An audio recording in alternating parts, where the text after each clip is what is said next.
안녕하세요. 사연에 빠지다의 DJ 민영입니다.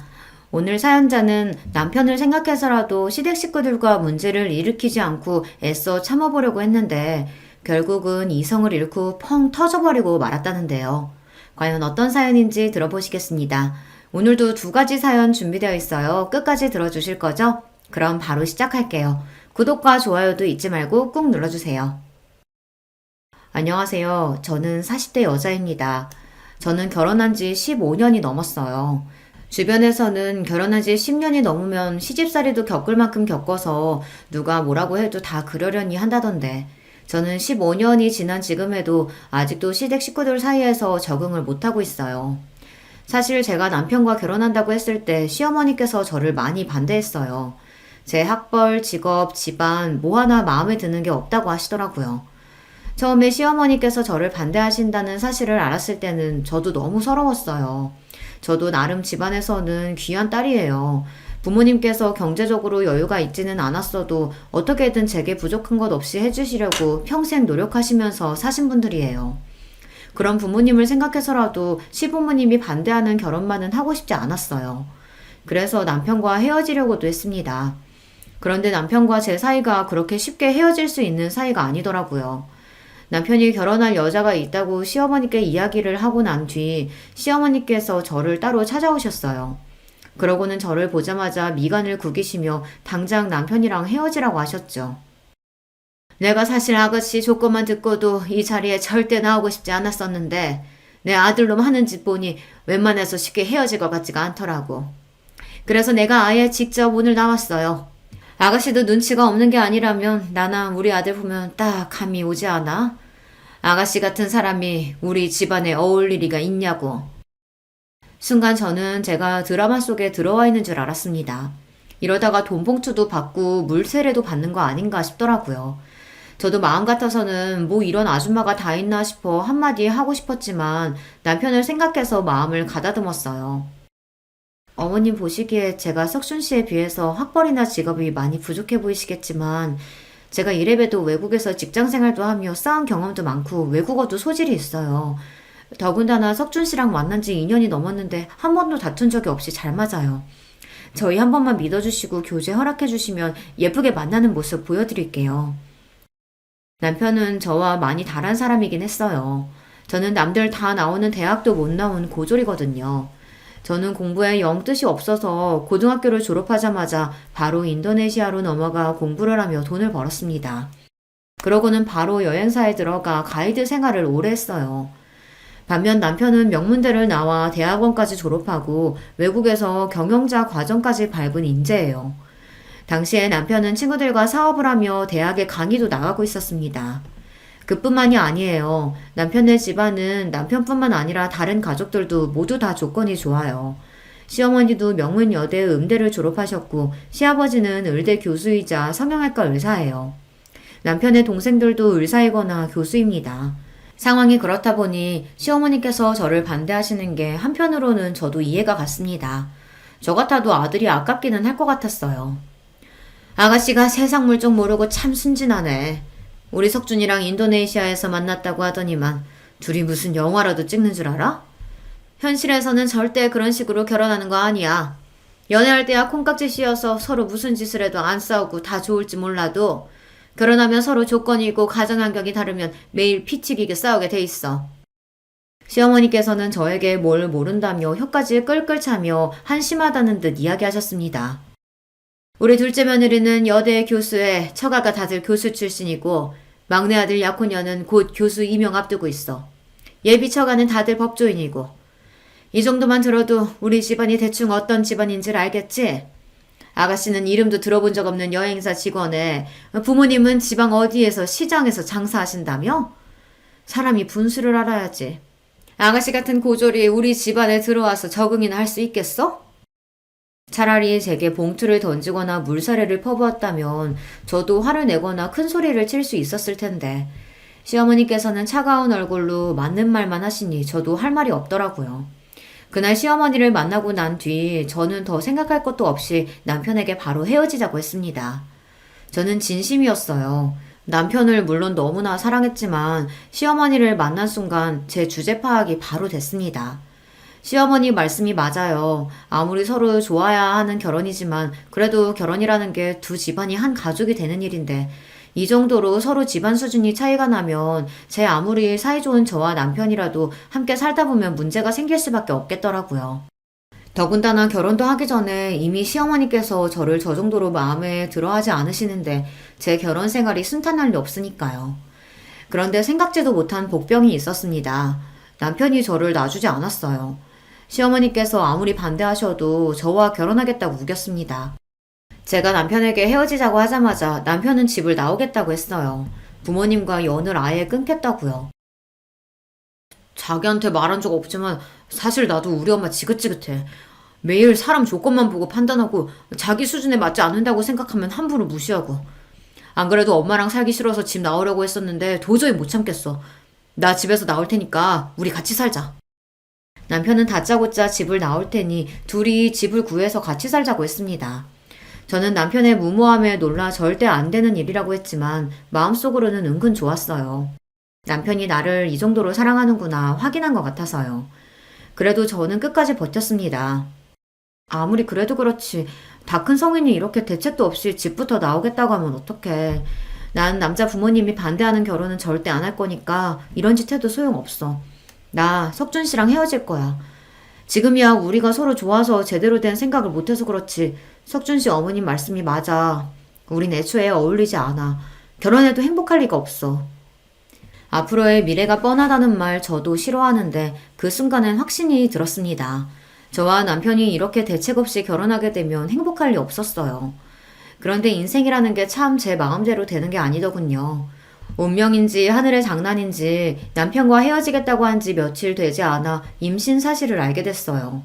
제가 남편의 아이를 가지게 된 거예요. 그런 식으로 남편과 다시 만나고 싶진 않았지만 어쩔 수 없었습니다. 어른들의 이기심 때문에 남편과 저의 사랑으로 생긴 아이까지 힘들게 만들 수는 없었으니까요. 그렇게 저와 남편은 뱃속의 아이 덕분에 결혼하게 됐습니다. 물론 임신 사실을 남편에게 알리고 시어머니께서 알게 되신 이후에도 평탄하지는 않았습니다. 임신? 내가 어른으로서 알아듣게 결혼은 절대 안 된다고 그렇게 이야기했는데도 감히 이런 짓을 벌여? 내 앞에서는 순진한 척, 얌진한 척 하더니만 내 아들이랑 결혼하려고 아주 별수를 탔었구나. 처음 박혀서 원. 이래서 가정교육이 중요한 거라니까. 시장에서 장사 안 하는 양반들이 얘한테 뭘 가르쳤겠어? 엄마, 무슨 말이 그렇게 해요. 우리가 일을 벌이긴 뭘 벌여요. 이게 다 우리가 운명이라서 생긴 일이니까 더는 내 아내 될 사람 모욕하지 말아요. 남편은 무슨 일이 있어도 저와 결혼할 생각이니 더는 반대하지 말라고 단호하게 말했습니다. 안 그러면 부모님 허락 없이도 저와 따로 결혼하겠다고요. 어머머, 여보, 무슨 말이라도 좀 해봐요. 우리 집안 장남이 말도 안 되는 여자랑 결혼하겠다잖아요. 시어머니는 손을 부들부들 떨며 뒤에 목을 잡으며 시아버지를 애타게 불렀습니다. 저도 그날 시아버지를 처음 뵙는 자리라 많이 긴장했었는데 다행히 시아버지는 예상했던 것과 달리 인자해 보이시더라고요. 당신은 배울 만큼 배웠다는 사람이 남의 집 귀한 딸내미한테 말도 안 되는 여자애가 뭐야? 에휴, 창피해서 뭐. 이름이 지영이라고 했죠? 반가워요. 나는 석준이 아비 되는 사람입니다. 결혼 날짜도 잡기 전에 애부터 가졌으니 지영 양 부모님께서 걱정이 많으시겠네. 석준이 네가 빠른 시일 내로 지영 양이랑 상의해서 상견례 날짜부터 잡아라. 배 나오기 전에 식부터 올려야지. 그래도 하늘이 나를 완전히 미워하시지는 않는구나 라고 생각한 게 시아버지 덕분이었어요. 임신 사실을 알고 처음 뵌 시아버지께서는 저에게 아무런 질문도 없이 그냥 바로 저를 가족으로 받아주셨습니다. 그때의 감동은 말로 표현할 수가 없어요. 물론 시아버지의 말씀에 시어머니는 바로 화를 내시며 상견례는 무슨 상견례냐고 버럭 소리를 지르셨지만 그래도 시아버지의 중재 덕분에 무사히 결혼 허락을 받아 상견례도 하고 식도 올렸습니다. 허락을 받았다는 안도감도 잠시, 결혼과 동시에 제 삶은 180도 달라졌습니다. 시어머니께서 어쩔 수 없이 저를 받아주시긴 하셨지만 여전히 저를 탐탁지 않아 하셨기 때문에 저를 대하는 게 전과 다르지는 않았어요. 시어머니께서는 결혼을 허락해 주시는 대신에 저에게 조건을 거셨습니다. 내가 100번 양보해서 결혼을 허락하긴 했지만 그래도 네가 명색이 우리 집안 맏며느리인데 이대로는 도저히 안 되겠다. 남들 다 나오는 대학도 안 나왔으니 사람들 앞에서 내세울 수가 있어야지. 시골이면 바로 직장부터 그만두고 우리 집에 들어와서 살아. 딱 3년만 우리 집에 살면서 대학도 다니고 나한테 이런저런 살림이라도 좀 배워. 시어머니는 어차피 임신도 했으니 여행사를 그만두고 시댁으로 들어와 신접살림을 시작하라고 하셨습니다. 마침 아이도 태어나고 육아도 해야 하니 같이 살면서 대학도 다니고 집안 살림을 시어머니에게 배우라고요. 겉으로 듣기에는 시어머니께서 저를 굉장히 배려해 주시는 것처럼 말했지만 그건 제가 원하는 게 아니었어요. 이제와 갑자기 대학에 가는 것도 직장을 그만두는 것도 제가 원하는 게 아니니까요. 더군다나 시어머니께서는 저에게 일절 묻지도 않고 본인 마음대로 제 인생을 좌지우지하려고 하시니 기분이 썩 좋지 않더라고요. 어머님이 보시기에는 제가 다니는 직장이 별 볼 일 없어 보일지 모르지만 저한테는 굉장히 중요한 일이에요. 회사에서 가능하다고 하면 아이 낳기 전까지는 일하고 싶어요. 그리고 대학도 제가 워낙 공부에는 뜻이 없어서 가고 싶지 않습니다. 이 나이에 다시 대학에 들어간다는 건 생각해 본 적도 없고요. 저는 애써 조심스럽게 제 생각을 시어머니에게 이야기했습니다. 하지만 제 이야기를 곱게 들어주실 시어머니가 아니었어요. 내가 언제 네 생각 물어봤니? 난 지금까지 살면서 내가 고졸 며느리 보게 될 거라고는 꿈에도 생각해 본 적 한 번도 없어. 이건 네 개인의 문제가 아니라 우리 집안의 문제야. 잔말 말고 내가 시키는 대로 해. 시어머니께서는 제 이야기를 들은 채도 안 하시고 강압적으로 나오셨어요. 정말 한숨만 나오더군요. 그때였어요. 원래 시집살이 시키는 시어머니보다 말리는 시누이가 더 얄밉다고 하더니만 옆에 있던 동서가 굳이 나서서 시어머니 편을 들더군요. 어머 형님, 어머니께서 대학도 보내주고 육아에 살림까지 도와주신다고 집에서 쉬라고 하는데 뭐가 그렇게 생각이 많으세요? 나 같으면 좋아서 바로 그만둘 텐데. 아이고, 우리 둘째 며느리는 대학에 없어서는 안 될 존재인데 절대 그만두면 안 되지. 큰애야, 어차피 몇 년 다녀도 내세울 게 없는 직장인데 괜히 시간 날리면서 다니면 뭐해. 괜히 몇 푼 번다고 애한테 소홀할 게 뻔하지. 내 말대로 대학 다니면서 애 키우는 게 훨씬 나아. 동서까지 있는 자리에서 시어머니는 대놓고 저를 구박하셨어요. 제가 무슨 말만 해도 괜한 소리 하지 말고 당신이 시키는 대로 무조건 하라고 하셨죠. 저는 동서 앞에서 자존심이 상하는데도 제가 말해봐야 소용없다는 걸 알다 보니 자꾸만 입을 꾹 다물게 됐어요. 지금 생각하면 제가 바보였어요. 애초에 결혼을 안 했으면 몰랐을까. 어렵게 한 결혼인 만큼 제가 참고 인내하는 수밖에 없다고 생각했습니다. 안 그래도 마음에도 안 드는 며느리가 시부모님과 한 집에 사는데 괜한 문제까지 일으키면 더는 시부모님과 가까워질 수 없을 것 같아서요. 저는 결국 시어머니 말씀대로 결혼과 동시에 일을 그만두고 입시 공부를 다시 시작했어요. 시어머님이 알아봐 주신 학원에 다니며 준비했습니다. 제가 하고 싶어서 하는 공부가 아니어서 그런지 배가 점점 불러오는 몸으로 하기 싫은 공부를 억지로 하니 제 컨디션은 나날이 안 좋아졌습니다. 더군다나 시어머니와 같이 살면서 받는 스트레스가 워낙 많다 보니 식욕도 거의 없었어요. 병원에 갈 때마다 의사는 체중이 잘 늘지 않는다고 걱정하면서 산모가 많이 먹어야 한다고 했습니다. 스트레스도 태아에게 좋지 않다고요. 저도 의사 말대로 스트레스 받지 않고 뱃속에 아이만 생각하고 싶었지만 쉽지 않았습니다. 아침에 눈만 뜨면 시어머니께서 이거 해라 저거 해라 잔소리를 하셨고 틈만 나면 동서와 비교하면서 혀를 찼습니다. 한 번은 그런 적이 있어요. 시어머니 생신이 다가와서 친정어머니께서 떡을 보내주셨는데요. 동네에서 제일 유명한 떡집에서 금방 한 떡을 바로 냉동 포장해 동서와 나눠 먹으라고 2박스나 보내셨죠. 저는 새벽부터 일어나 시어머니 생신상을 차려드리면서 친정어머니께서 보낸 떡을 한 접시 같이 냈습니다. 맛이라도 보시라고요. 그런데 떡을 보자마자 시어머니께서 눈살을 찌푸리셨습니다. 아침부터 밥에 미역국도 버거운데 웬 떡이냐고요. 어머님 평소에 몸매 관리하시느라 아침에 간단히 드시는 건 잘 알지만 그래도 생신 아침인데 미역국은 드셔야죠. 그리고 이 떡은 엄마가 어제 저녁에 퀵으로 보내주셨어요. 친정 근처에서 제일 유명한 떡집에서 맞추신 거예요. 서울 사람들도 여행 가면 줄 서서 사 먹는 데라고 하더라고요. 동선에도 주라고 넉넉히 보내셔서 동선에도 한 박스 주려고요. 시어머니께서 워낙 저에게 친절하지 않으신 분이라는 걸 알기에 저도 매번 실실 웃으며 애교 섞인 목소리로 말한다는 게 쉬운 일은 아니에요. 그래도 시어머니에게 잘하고 싶은 마음에 매일 마음을 다잡고 노력했습니다. 하지만 역시나 시어머니는 제 마음을 몰라주셨어요. 어머, 요즘 세상에 누가 생일날 떡 먹는다고. 역시 크네. 너희 부모님은 지방분들이라 그런지 많이 뒤처지시긴 했다. 어떻게 사돈네에 이런 촌스러운 떡을 보낼 생각을 한다니? 아참, 그리고 행여나 눈치 없이 둘째네 떡 보낼 생각은 하지도 마라. 내 생일이라고 둘째네 사돈네는 강남 신세계에서 명품 스카프까지 사서 보냈는데 거기다 대고 네가 친정에서 보냈다고 떡하니 떡을 보내면 그 집에서 우리 집안을 뭐라고 생각하겠어? 창피하게 괜한 짓 하지 말고 제발 좀 가만히 있어. 저도 동서도 둘 다 같은 며느리인데 우리 시댁에서는 위치가 조금 달랐습니다. 동서는 있는 집 딸이고 저는 시댁에서 장사하는 집안 딸이니 수준이 다르다는 소리를 귀에 딱지가 생기게 들어야만 했죠. 남편과 비교하면서 저를 무시할 때는 애써 참았었는데 동서랑 비교하면서 저희 친정 부모님까지 무시하시니 서럽기까지 하더군요. 그날 오후 저는 학원에 가는 길에 쓰러졌어요. 시어머니 생신상 차린다고 며칠 전부터 장보고 음식하느라 무리했더니 몸이 많이 견디질 못했나 보더라고요. 저는 바로 응급실로 옮겨졌고 하마터면 큰일을 치를 뻔했습니다. 병원에서는 유산기가 있다며 무조건 안정을 취해야 한다고 했어요. 저도 그러려고 했던 일은 아니지만 본의 아니게 그 일이 집안에 분란을 만들었습니다. 남편이랑 시아버지께서 난리가 났거든요.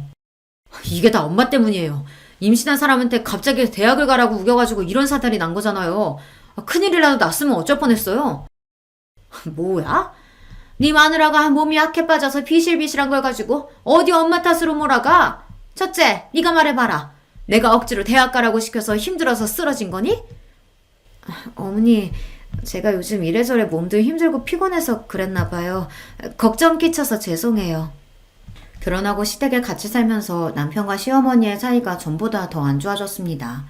아무래도 남편이 출근한 사이 저와 시어머니 둘만 집에 있다 보니 남편이 걱정을 많이 했어요. 시어머니가 임신한 저에게 시집살이를 시키는 거 아닌가 해서요. 그러다 보니 남편은 사소한 일에도 일일이 예민해져서 시어머니 앞에서 제 편을 들었습니다. 그럴수록 저는 더 힘들었습니다. 저는 나름 시어머니의 비율을 맞춰가며 잘 지내보려고 노력하는데 남편은 자꾸만 시어머니를 감시하듯 보니 시어머니는 점점 더 저를 미워하시는 것 같았죠. 중간에서 제가 어떻게 해야 할지 몰라 곤욕스러울 때가 많았습니다. 대학에 가겠다고 제가 학원 다니는 걸 남편은 안 그래도 마음에 들어하지 않았었는데요. 그런 일까지 터졌으니 남편은 참지 못하고 어머니께 소리부터 지른 거죠. 평생 엄마가 마음대로 우리 휘두르려고 하는 거 100번 1000번 양보해서 자식이니까 그럴 수 있다 참았어요. 근데 이 사람은 엄마 자식이 아니잖아요. 나가서는 세상 고상한 척 다 하시면서 며느리한테는 왜 그러시는 거예요? 요즘 세상에 시어머니가 남의 자식 데리고 살면서 그렇게 괴롭히면 남들이 욕해요. 김석준, 너 아무리 화가 나도 그렇지. 이 녀석 누가 감히 엄마 앞에서 그런 소리를 해? 며느리가 왜 남의 자식이야? 너랑 결혼했으면 우리 자식이지. 남편과 시어머니가 큰 소리를 내며 싸우는 사이 퇴근하고 돌아오신 시아버지께서 상황을 보고 남편을 나무라셨습니다. 김 교수 말이 그네가 워낙 몸이 약한데 무리해서 뱃속에 아이가 크는 속도가 더디다고 하더라. 공부도 좋지만 지금은 산모랑 아이가 제일 중요할 때니 애 낳을 때까지는 공부고 뭐고 집에서 좀 쉬어. 당신도 본인 욕심 채우자고 며느리 힘들게 하지 말고 그냥 좀 놔둬. 임신했을 때부터 시아버지께서 잘 아시는 교수님에게 진찰을 받았기 때문에 누구보다 제 상태에 대해 시아버지께서 가장 잘 알고 계셨어요. 그러다 보니 시아버지께서는 저를 볼 때마다 노심초사하셨습니다. 안 그래도 제가 허약한 체질이라 임신했을 때부터 걱정이 많았었는데 쓰러졌다고까지 하니 앞으로 출산 때까지는 아무것도 하지 말고 꼼짝도 하지 말라고 하셨습니다. 그런 상황을 시아버지께서 달가워하실 리 없었습니다. 아이고, 누가 보면 내가 며느리 하나 잡는 줄 알겠네. 첫째 너는 좋겠다. 남편의 시아버지까지 다들 네 편만 들어서? 가족끼리 편이 어딨다고 네 편 내 편 소리하고 있어. 당신 자꾸 가족끼리 편가르기 하고 그럴 거야? 아, 나도 몰라. 나도 이제 남편이고 아들이고 다 필요 없어. 내가 뭘 어쨌다고 다 내 잘못이래? 시어머니는 시아버지와 남편이 모두 상황도 모르고 다 제 편을 든다며 억울하다고 투덜거리며 방으로 들어가 버렸어요. 그러고는 아예 방에서 나오지 않으셨습니다. 그런데 시어머니 생신 바로 다음날 동서가 집에 찾아왔더라고요. 시어머니 생신 때 못 왔다고 비싼 호텔 케이크를 사서 말이죠. 어머니, 제가 어제 왔어야 했는데 요즘 시험 기간이라 일이 너무 많은 거 있죠? 하루 늦었지만 우리 케이크 같이 먹어요.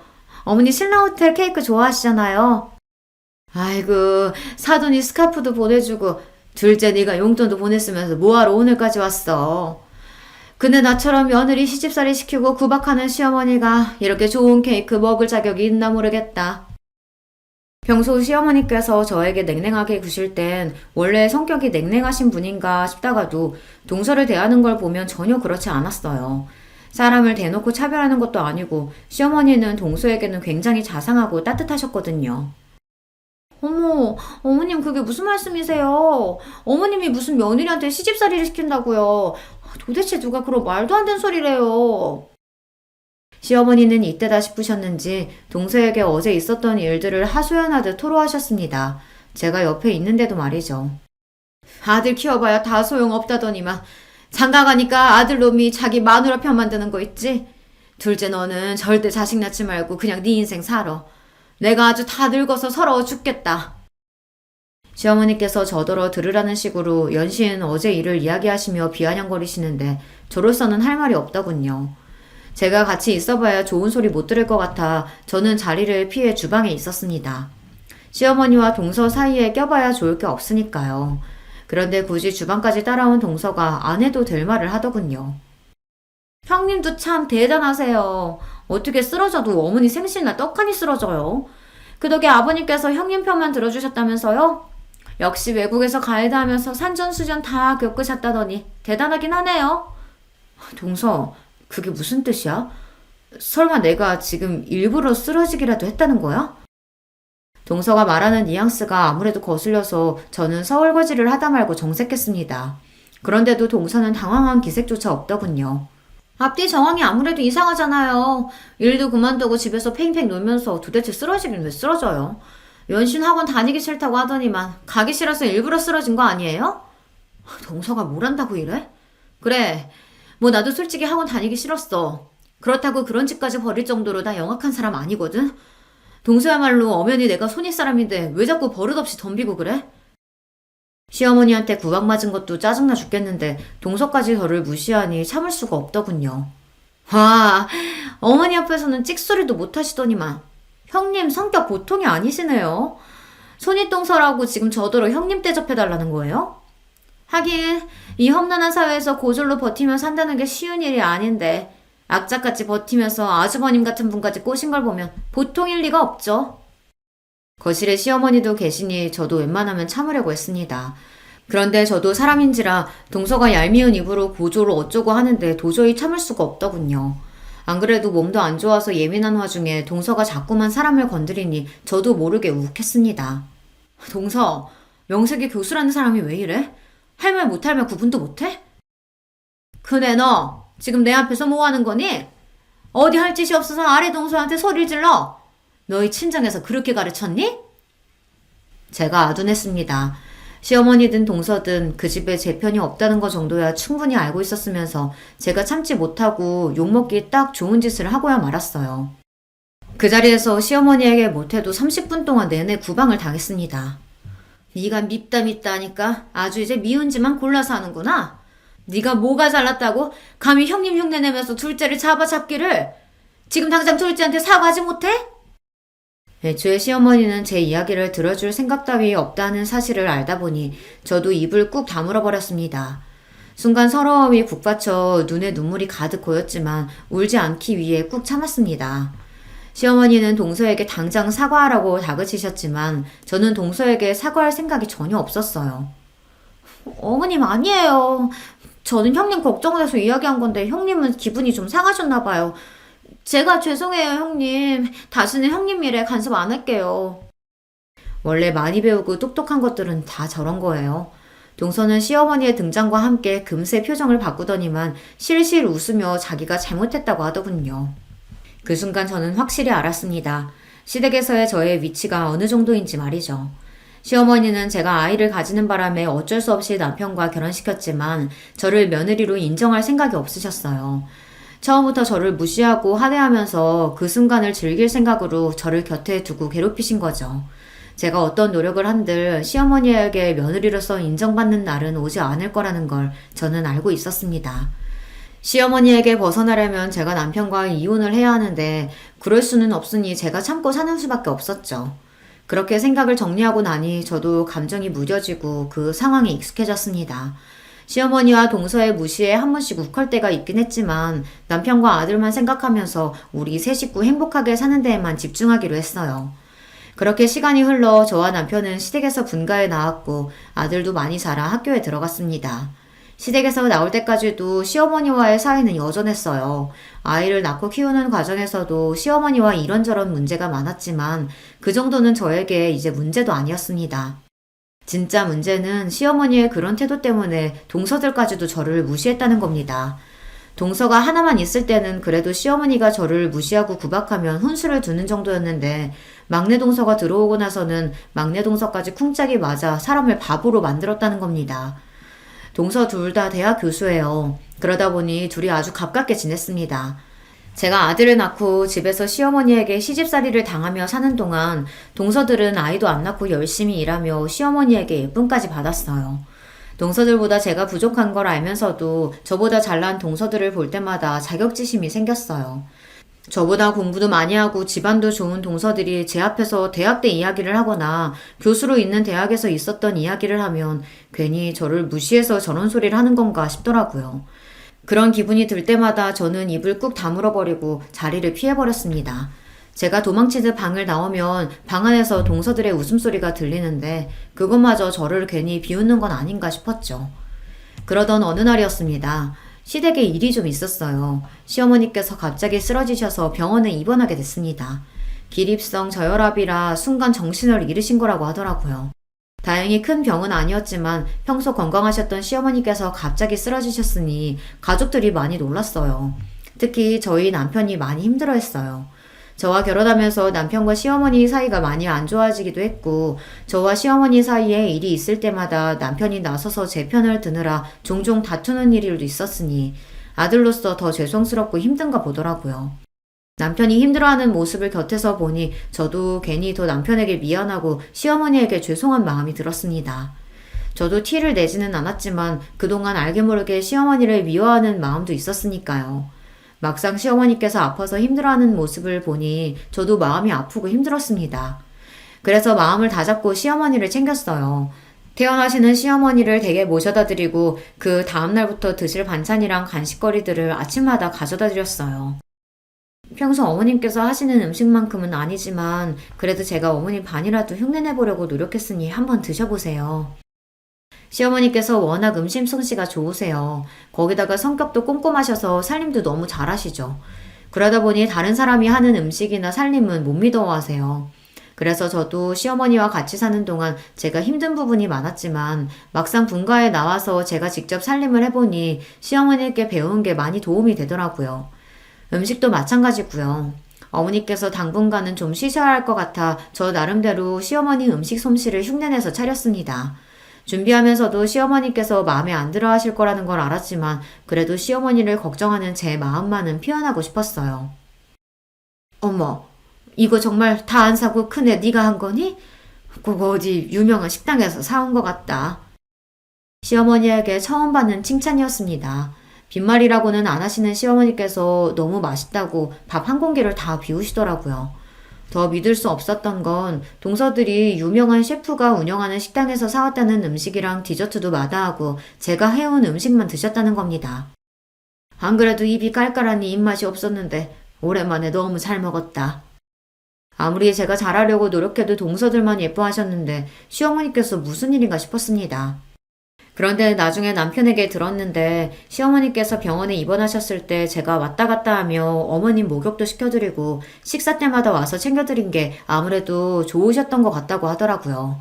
자식이라고 아들 셋에 며느리도 셋이나 있는데 저만 병원에 와서 챙겼다고요. 그 이야기를 듣는데 괜히 마음이 다 뭉클했습니다. 시어머니께서 이제라도 제 마음을 알아주는 것 같았거든요. 그런데 그런 이야기를 듣고 가만히 있을 동서들이 아니었죠. 형님도 참 대단해요. 지난 10년 동안 어머님께 구박이라는 구박은 다 당하면서 사셨으면서 반찬까지 싸다 바치고 싶으세요? 그러게요. 저 같으면 대학 못 나왔다고 무시하고 사돈네 못 산다고 그렇게 대놓고 무시하면 미워서라도 아프든지 말든지 신경도 안 쓸 것 같은데. 형님은 참 배일도 없으시네요. 동서들 말이 듣기 좋지는 않았지만 틀린 말도 아니었습니다. 동서들도 알아요. 그동안 시어머니께서 저에게 어떻게 했는지 말이죠.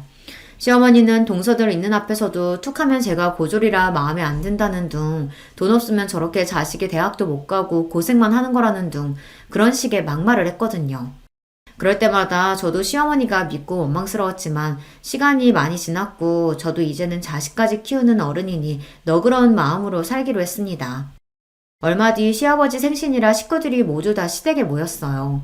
시아버지 병원 직원들도 많이 온다고 해서 저는 일찍부터 시댁에 가서 음식 준비하느라 여념이 없었습니다. 시어머니께서 음식할 사람이 부족하다고 저더러 일찍 오라고 하셨거든요. 손님들 온다고 괜히 불편한 옷 입고 꾸미고 올 생각하지 말고 아침에 일어나면 세수만 하고 일찍 와라. 내일 손님 많아서 음식할 사람 부족해. 집에서 노는 사람이라고는 너랑 나 둘뿐인데 둘이 나서서 해야지. 시아버지 생신은 매년 집안의 큰 행사예요. 시아버지 병원 직원들부터 대학 동기 친구분들까지 30명은 좋게 오시거든요. 그렇다 보니 시어머니께서 아무리 몸이 좋지 않아도 이날만큼은 쉬실 수가 없었습니다. 엄마, 윤희 엄마가 놀기는 왜 놀아? 이 사람도 바쁜데 힘들게 왜 일찍부터 오라고 해요? 출장 뷔페 부른 거 아니었어? 시어머니와 제가 통화하는 소리를 들은 남편이 재빠르게 제 핸드폰을 뺏어봤더니 시어머니에게 따지듯 말했습니다. 아이고 이 팔불출 또 시작이다. 엄마 혼자 준비하려면 힘든데 맏며느리가 시아버지 생신에 좀 일찍 와서 음식 좀 하면 안 되냐? 역시나 남편의 한마디에 시어머니는 큰 소리를 치셨어요. 네, 어머님. 이 사람이 또 괴한 소리를 했어요. 제가 알아서 일찍 준비해서 갈게요. 걱정하지 마세요. 행여나 또 남편과 시어머니가 싸우기라도 할까 제가 얼른 전화를 받아 내일 일찍 가겠다고 말했습니다. 시어머니께서 몸이 많이 안 좋아지면서 그래도 전보단 저에게 많이 의지하고 편하게 대해주셔 조금이나마 가까워진 것 같았는데 그러나 중에 남편이 싫은 소리 한 번 했다가 행여나 공든탑이 무너질까 저는 안절부절 못했습니다. 그러다 보니 시아버지 생신이 더 신경 쓰였어요. 이왕 하는 거 확실히 해서 이번 기회로 시어머니와 더 가까워지자 싶었거든요. 저는 시아버지 생신날 일찍 시댁에 도착해 시어머니를 도와 음식 준비와 꽃장식을 했어요. 시어머니께서 워낙 꼼꼼한 성격이시라 출장 뷔페를 불렀다고 해도 시아버지께서 좋아하시는 음식들은 무조건 본인이 준비하셨거든요. 한참 음식 준비로 바쁘다 보니 시간 가는 줄 몰랐는데 역시나 동서들은 느즈막히 와서는 일이 바빠네 어째네 하면서 자기들끼리 죽는 소리를 해댔어요. 마음 같아서는 듣기 싫어서 조용히 하고 빨리 일이나 거들라고 하고 싶었지만 제가 어디 이 집안에서 그런 소리나 할 수 있는 사람인가요? 저나 조용히 하고 일이나 해야 했죠. 그러던 중 일이 좀 있었습니다. 시아버지 친구분이 몇 분 오셨는데 동서들도 아시는 분들인지 나서서 호들갑을 떨며 자리에 앉더라고요. 가는 길에 음식이라도 몇 가지 상에 가지고 가면 좋으련만 동서들은 손 하나 까딱 안 하고 자기들 좋아하는 맥주만 쏙 들고 가버렸어요. 얄밉지만 어쩌겠어요. 제가 말해도 동서들이 들을 리 없으니 혼자 다 해야 했죠. 잠시 뒤 시아버지 병원 직원 몇 분이 밖에서 동서들에게 하는 소리가 들렸는데 그게 기가 막혔습니다. 저희 오늘 너무 바빠서 밥도 못 먹고 이래서 그런데 음식 좀 먼저 가져다 먹어도 돼요? 어머, 그럼요. 주방 안에 들어가면 일하는 아줌마 있으니까 그분한테 좀 상 좀 차려달라고 하세요. 저에게 들리는지 안 들리는지 알고 그러는 줄은 모르겠지만 막내 동서는 뻔히 주방에 저 혼자 있는 걸 알면서도 직원들에게 일하는 아줌마한테 달라고 하라는 소리를 하더군요. 그러면서 동서랑 둘이 시시덕거리는데 기분이 확 상했습니다. 아무리 자기들이 나를 무시해도 그렇지 사람을 뒤에 두고 저런 짓을 하나 싶어서요. 저는 듣다 기분이 상해 먼저 음식을 들고 나갔습니다. 그리고는 주방 앞에 있던 병원 직원에게 인사를 하고 쟁반은 막내 동서에게 던졌어요. 동서는 직원분들 배고프시다는데 왜 그렇게 멍하니 서 있어? 빨리 이거 좀 가져다 드려. 사람들 앞에서 저를 무시하려고 한 게 기분이 상해 저도 유치하지만 복수했어요. 같은 며느리인데 하루 종일 저만 일하고 자기들은 꼿꼿하게 서서 잘난 척만 하는 게 재수가 없어서요. 제가 그렇게 나올 줄은 몰랐는지 동서들 얼굴이 새빨개지더군요. 뻔하죠. 제가 감히 자기들한테 일을 시킬 줄은 몰랐던 거예요. 저도 이제 될 대로 되라였습니다. 동서들이라고 둘이 붙어서 사람을 매번 바보로 만드는데 저라고 매번 참아줄 필요는 없으니까요. 어머, 안녕하세요. 저번에 병원에서 뵀는데 원장님 첫째 며느님이시죠? 그때 해다 주신 쿠키 너무 잘 먹었어요. 솜씨가 진짜 좋으시더라고요. 아니에요. 동서 뭐해? 빨리 가져다 드려. 동서들은 병원 사람들이 당연히 저를 모를 거라 생각하고 일하는 사람으로 속여 놀릴 생각이었겠지만 사실 저도 시아버지 병원에 자주 왔다 갔다 해서 웬만한 직원들은 얼굴을 다 알아요. 병원 직원들이 저를 알아보고 이야기를 나누자 동서들은 입술을 삐죽거리더니 일그러진 얼굴로 쟁반을 들고 나갔죠. 그 모습을 보는데 저도 은근 속이 시원하더라고요. 그런데 잠시 후 생각지도 못한 일이 있었습니다. 조금 전 일로 동서들이 배알이 잔뜩 꼬였는지 주방으로 들어온 동서들이 작정하고 저에게 재수없는 짓거리를 해댔어요. 손님들이 거의 다 도착해서 바쁘게 쟁반을 담고 있는 제 옆에서 둘이 영어로 중얼거리더라고요. 처음엔 또 뭐하는 짓인가 하고 넘겼는데 들으면 들을수록 기분이 이상했습니다.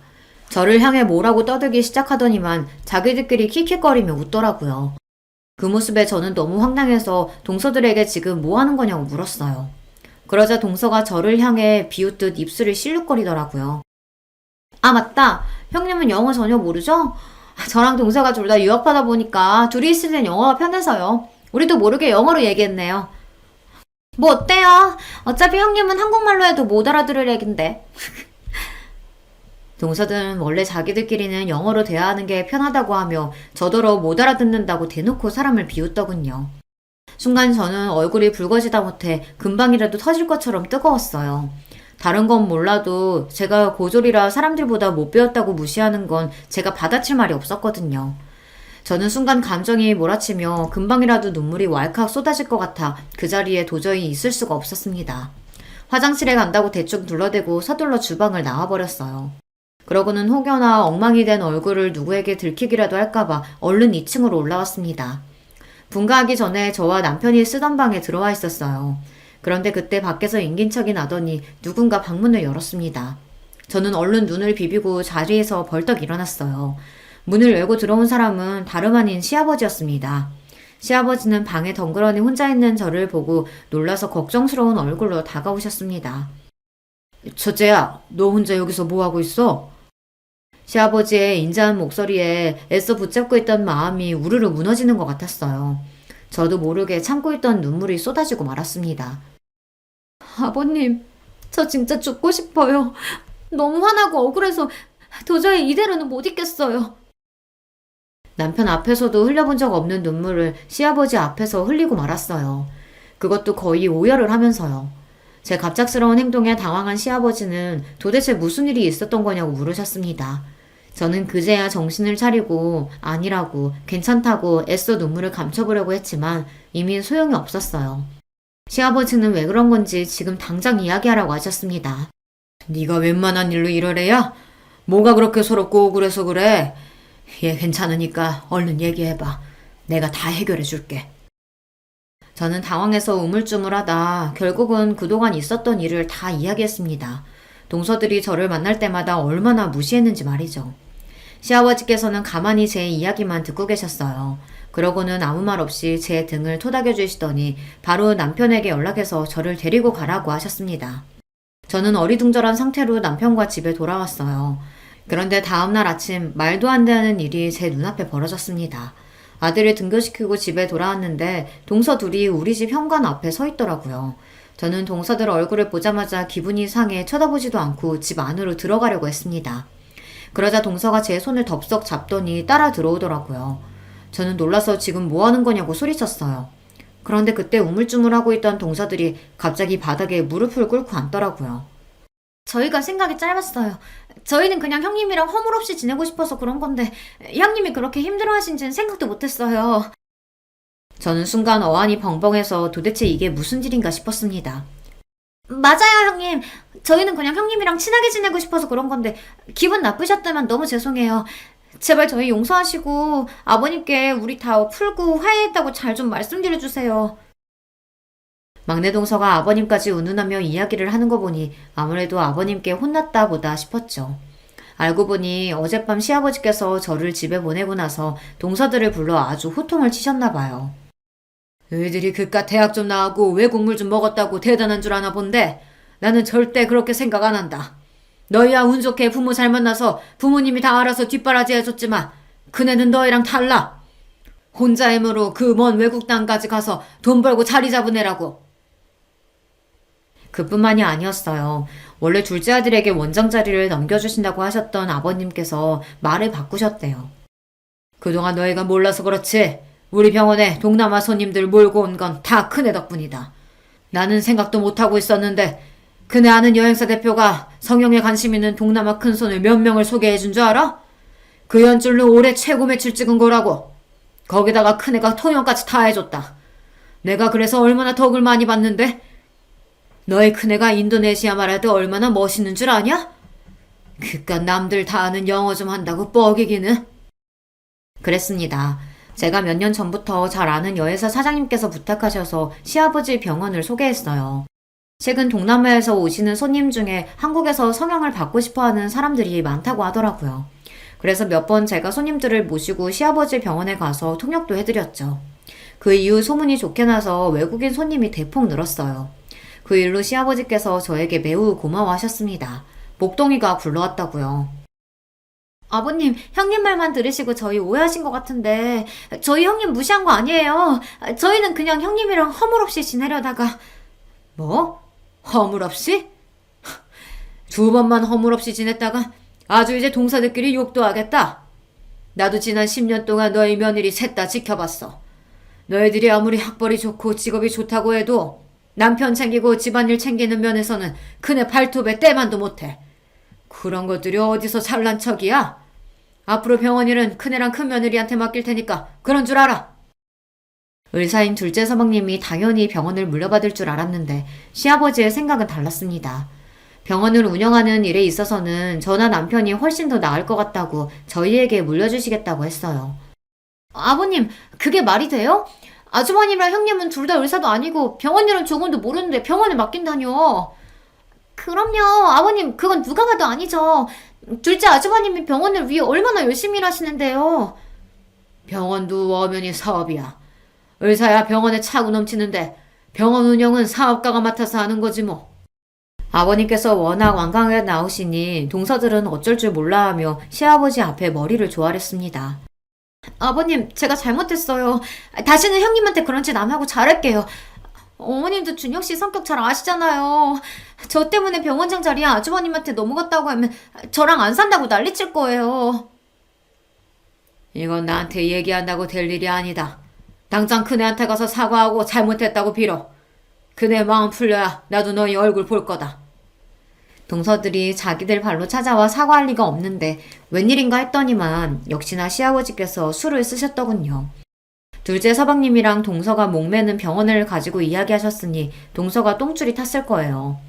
막내 동서야 지금까지 작은 동서 옆에 찰싹 붙어 줄로 섰다가 뭔가 시아버지의 마음이 제게 돌아선 것 같으니 다급했던 거고요. 지금까지 내내 저를 하대하며 무시하던 인간들이 한순간에 머리를 조아리고 제 앞에 무릎을 꿇은 모습을 보니 기가 막히면서도 저도 모르게 웃음이 튀어나오더군요. 그 자리에서는 동서들 눈도 마주치지 않고 저는 집으로 들어와 버렸어요. 동서들이 지금까지 저에게 저지른 일들이 있는데 무릎 한번 꿇었다고 이렇게 쉽게 용서해 줄 수가 없었습니다. 그날 이후에도 동서들은 안 하던 짓을 했어요. 저에게 어울릴 것 같다며 스카프며 가방을 사들고 와서는 살살 꼬리를 흔들며 여우짓을 했습니다. 이거 요즘 제일 핫한 브랜드인 거 아시죠? 백화점에서 딱 본 순간 형님한테 딱이겠다 싶어서 제가 바로 결제해달라고 했어요. 잘했죠? 형님한테 너무 잘 어울리겠다. 형님, 이제 마음 좀 푸시고 작은 형님 사과 좀 받아주세요. 그래요, 형님. 제가 공부만 하느라 세상 물정이라고는 몰라서 그런 거니까 조금만 너그럽게 이해해주세요. 그리고 아주버님은 지금 하시는 사업도 잘 되시는데 굳이 병원 일까지 하실 필요 없잖아요. 그런 일은 그냥 저희한테 맡기세요. 동서들의 속이 뻔히 다 보였습니다. 시아버지께서 완강하시니 대충 저에게 사과하고 넘어갈 생각이었죠. 사업 잘 되니까 이럴 때 다른 사업도 해보는 거지 뭐. 나도 병원에 몇 번 손님 소개하면서 왔다 갔다 하다 보니까 은근 재밌더라고. 이 김에 그냥 나랑 남편이 본격적으로 맡아서 병원 운영해보는 것도 나쁘지 않을 것 같아. 제 말에 눈이 동그래져서 동공이 마구 흔들리는데도 동서는 애써 표정을 가다듬으며 실실 웃었습니다. 마음 같아서는 저에게 소리를 버럭 지르고 싶겠지만 꾹 참고 있는 게 보였어요. 그 이후로도 내내 동서들은 틈만 나면 찾아와 저에게 온갖 아부와 선물 공세를 했습니다. 저는 그냥 이 상황을 즐기고 있어요. 사실 저나 남편이나 병원 운영에 딱히 관심은 없어요. 남편도 작은 서방님이 맡으시는 게 당연하다고 생각하고 있습니다. 하지만 동서들이 워낙 저에게 했던 짓이 괘씸해서 당분간은 즐기기로 했습니다. 이 기회에 동서들 버릇을 똑똑히 고쳐주려고요. 제가 잘하고 있는 거 맞겠죠? 여러분께서 저에게 잘하고 있다고, 조금만 더 동서들에게 복수하면서 즐겨도 된다고 응원하는 글 많이 댓글로 남겨주시면 저에게 큰 힘이 될 것 같습니다. 두서없이 써내려간 제 이야기 끝까지 들어주셔서 감사합니다. 여러분의 가정에는 언제나 화목한 일만 가득하시길 바랄게요. 반갑습니다. 저는 경기도에 살고 있는 30대 중반의 여자입니다. 제가 워낙 말솜씨가 없는 편인지라 재밌게 이야기하는 법을 모르는데요. 사연을 보내는 건 써두고 몇 번이나 고쳐 적을 수 있으니 용기가 생겨서 이렇게 한번 도전해보게 되었습니다. 이 이야기는 몇 달 전 저에게 있었던 웃지 못할, 그러나 생각하면 어이없이 웃음이 나오는 일인데요. 여러분께 한번 들려드리도록 하겠습니다. 전 지금 여성 속옷 사업을 하고 있어요. 규모는 정확히 말할 수 없지만 그래도 이름을 말하면 업계 쪽에선 꽤 알아주는 정도죠. 매출이 얼마인지, 제 연봉이 얼마인지, 자산을 얼마 정도 가졌는지는 우리 신랑도 몰라요. 제가 말한 적이 없거든요. 돈 얘기는 가족끼리여도 선을 그어두는 게 제 철칙이거든요. 통장을 오픈하지는 않아도 상대가 금전적으로 여유로운지 아닌지는 충분히 알 수 있으니까요. 그 정도면 됐다고 생각해요. 이런 철칙을 세운 건 별다른 큰 이유가 있어서 그런 게 아닙니다. 다만 결혼한 부부도 남이 될 수 있고 돈 문제가 걸리면 사소한 다툼도 크게 번질 수 있다는 걸 아니까 사전에 대비하는 거라고 보면 되겠네요. 부부 사이에 계산적으로 굴게 되는 것도 싫고요. 다행히 남편도 이런 제 생각을 이해해줘서 여태껏 서로의 자산에 대해선 터치하지 않았습니다. 저는 지금 15명의 직원을 두었고 그들의 월급을 넉넉히 챙겨주고도 제가 충분히 가져갈 만큼 안정적인 상황이에요. 무슨 일이든 10년 이상 버티면 프로라고 하던데 저는 이렇게 되기까지 대략 15년의 세월이 걸렸으니 그 말보다 더 긴 시간을 보낸 후에야 꿈을 이뤘네요. 하루는 길게 느껴지는데 15년은 왜 이리 빠르게 느껴지는지 새삼 제가 견디고 이겨내온 세월이 대단하게 보입니다. 이럴 때면 저 스스로한테라도 잘했다고, 그동안 잘 버텨왔다고 다독여주고 싶어요. 장하다, 대견하다, 기특하다 이런 말을 내뱉을 수 있기까지 저는 그간 많은 시행착오와 고난을 지나쳐야만 했습니다. 저는 편부모 가정에서 자랐어요. 부모님이 이혼하시기 전에는 그리 풍족한 편은 아니었어도 평범한 집이었는데요. 아빠가 보증을 잘못 선 이후부터 가세가 급격히 기울기 시작했어요. 그 어마어마한 빚을 해결하지 못한 엄마는 결국 가족 모두가 거리로 내려앉기 전 이혼을 선택했어요. 이미 고등학교에 들어간 언니는 아빠에게 갔고 그보다 어렸던 저는 엄마에게로 가게 됐어요. 언니랑은 그래도 제가 고등학교에 들어갈 때까지 꼬박꼬박 연락을 했었는데 아빠 빚을 갚으려고 학교를 자퇴하고서 일을 시작한다더니 그 이후로 연락이 끊겨버렸습니다. 번호를 알아내려고 해도 방법이 없었고 문자로 알려줬던 주소를 찾아가 보니 이미 또 한 번 이사를 간 후더라고요. 그렇게 40살이 가까워진 지금까지 언니를 만날 수 없었죠. 밖에서 일 한번 해본 적 없던 엄마는 저를 키우기 위해 설거지 일을 시작하셨어요. 매일 아침 7시부터 저녁 8시까지 설거지만 주구장창 해야 하는 허리 한번 피기 힘든 고역이었죠. 엄마는 일을 갔다 오면 걸레로 방을 쓱 한번 훔치고 따뜻한 밥상을 내어주셨어요. 그리고 당신은 소화가 잘 안 된다며 찬밥에 물을 말아 후루룩 드셨죠. 그런 엄마를 보면서 정말 속상했어요. 허리가 아픈지 엄마는 밤새 잠을 뒤척였고 그럼 저는 또 이불 속에 숨어 내내 울었습니다. 그럴 때면 언니가 너무 보고 싶었어요. 언니가 있었다면 엄마가 덜 힘들었을까. 언니가 있었다면 우리 셋이 손을 잡고 잘 수 있으니까 금방 꿈나라로 갈 수 있지 않았을까. 매일 언니가 곁에 있는 상상을 하며 잠들었던 것 같아요. 나이가 들고 성인이 되면서 이 모든 불행은 결국 돈 때문이라는 걸 알았습니다. 우리 가족이 헤어져야 했던 것도, 언니가 연락을 끊고 떠난 것도, 엄마가 매일 밤마다 끙끙 앓는 것도 전부 바로 그 망할 돈 때문이었다는 걸요. 저는 무작정 돈을 벌기로 했습니다. 어디에 쓸지 뭐에 필요한지는 중요치 않았어요. 무조건 많은 돈을 벌여야겠다는 게 유일한 목표였죠. 하지만 워낙 없이 자란 탓에 어떻게 해야 돈이 모이는지 몰랐어요. 분명한 건 엄마처럼 저렇게 정직한 일, 또 누구나 할 수 있는 일을 하면 계획처럼 금방 돈을 모을 수 없다는 거였습니다. 그래서 떠오른 게 사업이었어요. 누군가의 밑에서가 아니라 제가 대표가 되는 길이 가장 위험하면서도 힘들지만 그만큼 빠르고 확신한 길이라고 생각했거든요. 무슨 분야가 좋을까, 어떤 계통이 내게 맞을까 고민하다가 찾은 게 바로 속옷 사업이었습니다. 15년 전까지만 해도 여성의 속옷은 그리 발달하지 않은 상태였거든요. 구체적으로 밝힐 수는 없지만 제가 목표한 속옷이 컨셉을 위해서 직접 발로 뛰며 시안을 정하고 제작에 돌입했습니다.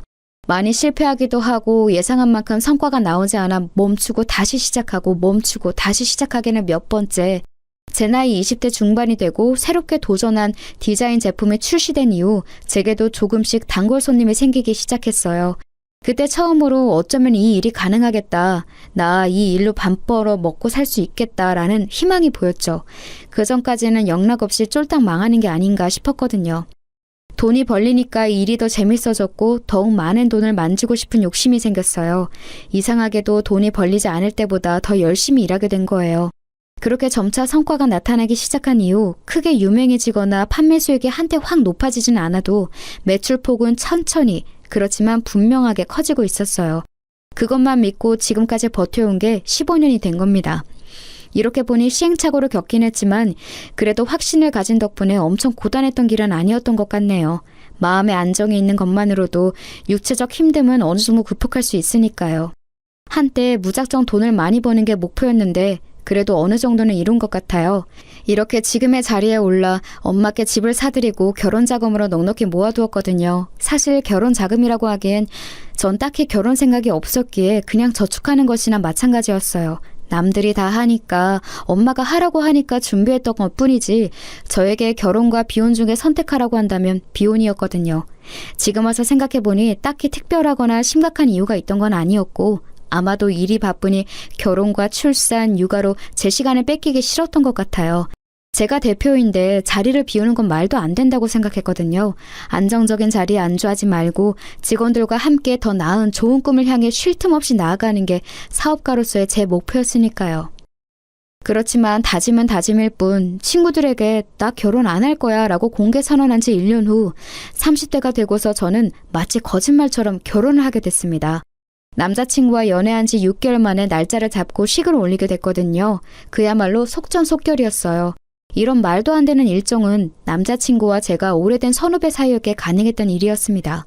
사실 남자친구는 제 고등학교 후배로 같은 동아리 출신이었어요. 그때 당시엔 집도 가깝고 성격도 잘 맞아서 친한 누나 동생으로 가깝게 지내다가 제가 학교를 졸업하면서 한동안 연락이 끊겼는데요. 운명처럼 성인이 돼서 다시 만나게 된 겁니다. 반가움에 자주 만나게 되고 그러다 보니 정이 생기고 감정이 생겨서 연인으로 발전하게 되었죠.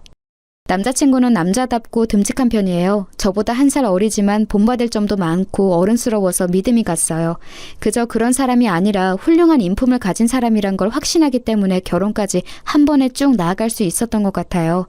지금까지도 곁에서 볼 때 당시에 제 확신이 틀리지 않았다고 생각해요. 어찌됐든 남편이 된 그 사람은 제가 속옷 사업을 하는 것만 알고 구체적인 건 모릅니다. 남편한테 일 얘기하는 거 안 좋아하기도 하고 수익 얘기가 나오면 그냥 대충 얼버무리곤 했죠. 결혼할 때도 딱 반씩 준비해서 집과 혼수를 장만하고 생활비는 매달 초 각자 정해진 금액을 공동 통장에 넣어두고서 생활하니 딱히 벌이를 밝힐 필요가 없더라고요. 제가 이런 신념을 가지게 된 게 어릴 때 부모님의 이혼과 언니와의 이별 때문에 그런 것 같다고 남편에게 솔직히 말해주었습니다. 그러자 남편도 이런 저를 이해해 주더라고요. 시댁에도 제 직업만 이야기하고 경제적인 문제는 오픈하지 않겠다고 해줬어요. 그렇게 우리는 서로를 알아가고 이해하고 받아들이면서 부부가 되어갔습니다. 남편의 가족은 시부모님, 남동생 이렇게 4사람이었어요. 처음 만날 당시 남편 동생은 저희보다 먼저 연애를 했고 시댁 행사 때마다 커플끼리 함께 참여해왔다고 하더라고요. 곧 결혼할 계획이라고도 했고요. 그런데 어쩌다 보니 저희가 더 먼저 하게 된 거예요. 원래 먼저 얘기가 나왔는데 남편과 제가 급하게 날짜를 잡고 해버리는 바람에 뒤로 밀려난 것 같더라고요. 상황을 알게 된 후 미안한 마음이 들어서 시부모님께 지금 이렇게 진행해도 괜찮겠냐고 여쭤봤어요. 그러자 시아버님 말씀으로는 그쪽은 결혼 준비가 안 돼 있어서 어차피 미뤄야 했다고 하셨거든요. 그래서 저도 어느 정도 마음 놓고 서방님한테 죄송하다고 우선 말로 사과드렸어요. 서방님은 점잖고 과묵한 양반 같은 타입이라 정중히 괜찮다고 답해주었죠. 그런데 나중에서야 듣게 된 게 결혼이 미뤄진 것에 대해서 그 동생 여자친구분, 그러니까 지금의 동서는 당시 기분이 굉장히 안 좋았다고 하더라고요. 저희 부부 때문에 본인들 결혼이 미뤄졌다고 제 결혼식에 있던 시댁 친척들한테 이야기하고 다녔대요. 꼭 그 해 하고 싶었는데 못해서 김이 샜다는 둥, 제가 가로챘다는 둥, 뭐 그런 식으로 말하고 다녔더라고요.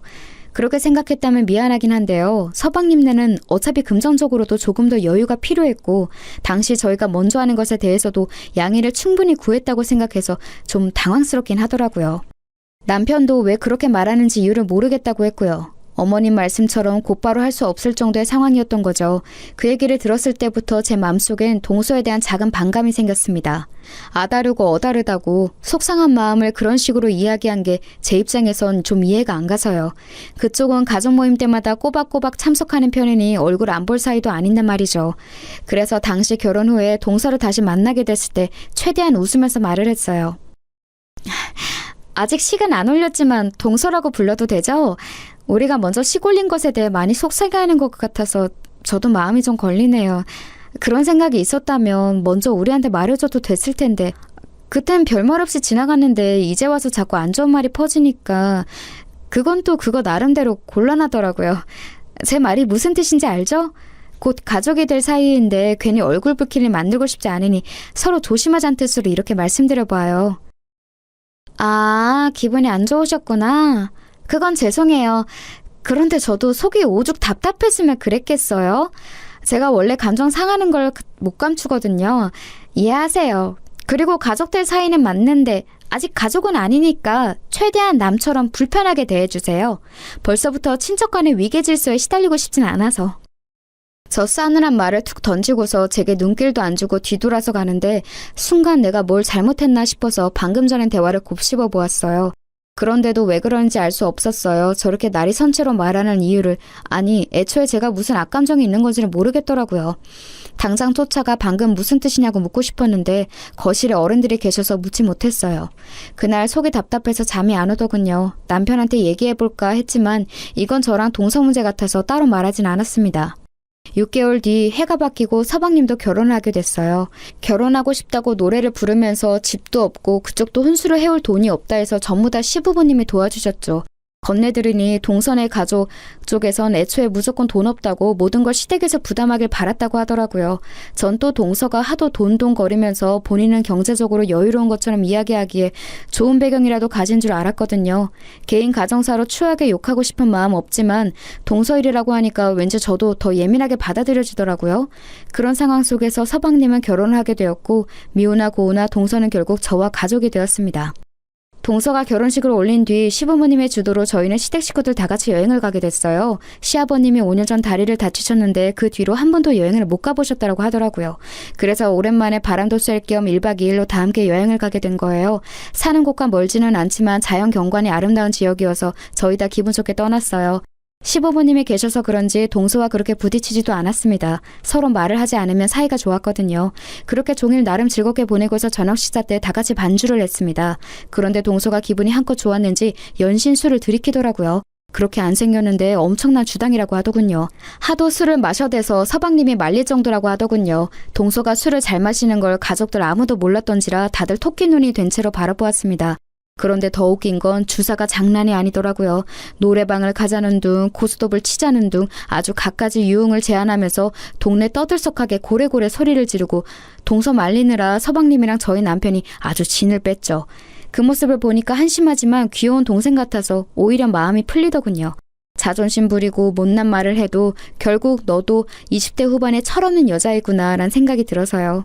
그렇게 숙소에 들어가고 나서 서방님은 동서 먹일 약을 사러 나가고 남편은 씻으러 욕실로 들어간 때였습니다. 방에 들어와 쉬고 있는데 갑자기 동서가 벌컥 들어오더군요. 놀라서 무슨 일이냐고 취한 것 같으니 얼른 방에 돌아가 침대에 누우라고 했습니다. 그러자 인사불성이 된 건지 뭔지 저에게 사태질을 하면서 말하더군요. 형님, 제가 형님 별로 안 좋아하는 거 알죠? 이유 알고 있어요? 전 그냥 별거 없는 허울뿐인 사람들이 싫어요. 별거 없으면서 무게 잡고 가진 거 없으면서 좋은 차 타고 형님처럼 실수 없이 허울만 그럴싸하게 꾸민 사람들이 싫다고요. 어머님한테 들었는데 형님 속옷 장사한다면서요? 그거로 몇 푼이나 번다고 그렇게 뻗대는 거예요? 형님 일이 시장 나가서 내복 파는 거랑 뭐가 다른데요? 그런 주제에 자꾸 어린 척 가르치려 하고 있는 척하고 그 꼴 저는 보기 싫다고요. 동서의 말은 다소 충격적이었습니다. 한껏 애교를 부리며 봐줄 수 있을 정도로 주사를 부리던 동서가 갑자기 저에게 세상 차가운 표정으로 저런 말을 내뱉으니 소름이 돋더군요. 대체 뭔가 있는 척 한다는 건지 사업을 하니 좋은 차가 필요해서 산 거고 제 성격 자체가 무뚝뚝해서 그런 거지 한 번도 예의 없게 말을 하거나 가르치려고 한 적은 없었거든요. 아니 이렇게 변명하는 것도 웃기네요. 애초에 동서는 색안경을 끼고서 저를 바라보니 모든 게 마음에 안 들고 언짢아 했던 것 같더라고요. 다른 건 다 그냥 넘어가겠는데 제 일에 대해 폄하하는 말은 도저히 못 넘어가겠더군요. 그래서 취해서 비틀거리는 동서의 팔을 잡고서 말했습니다. 지금 동서 취했으니까 실수는 어느 정도 넘어가 줄 수 있어. 그런데 내 일에 대해서 함부로 말하는 건 못 참아. 당장 사과해. 이건 가족 간의 위계 질서로 말하는 게 아니라 인간 대 인간으로 말하는 거야. 제 말이 끝나자마자 갑자기 동서는 큰 소리로 울기 시작했고 그 소리에 시부모님이 놀라서 방까지 뛰어들어오셨습니다. 동서는 제가 본인의 팔을 잡고 강하게 흔들었다며 폭력죄로 고소하겠다는 둥 별소리를 다 하더군요. 이게 말로만 듣던 피해자 코스프레인가 싶었어요. 시부모님은 제 이야기는 들어보지도 않으시고 취안에 붙잡고선 왜 그러냐며 그만하라고 꾸짖으셨습니다. 제가 뭐라고 하기도 전에 동서를 부축하고선 데려가셨죠. 정말이지 어이가 없었습니다. 그때 알았어요. 시부모님은 아무래도 저보다 동서를 더 오래 보셨고 동서를 더 아끼고 계신걸요. 이해해요. 더 오래 봤으니 마음이 쓰이고 정이 더 크겠죠. 그렇지만 제 말은 듣지도 않고 판단해서 동서 편을 든 건 너무 섭섭하더라고요. 30대 중반 가까이 된 나이에 이제 올 일이 없을 거란 생각했는데 어느새 저도 애처럼 눈물이 뚝뚝 흐르더군요.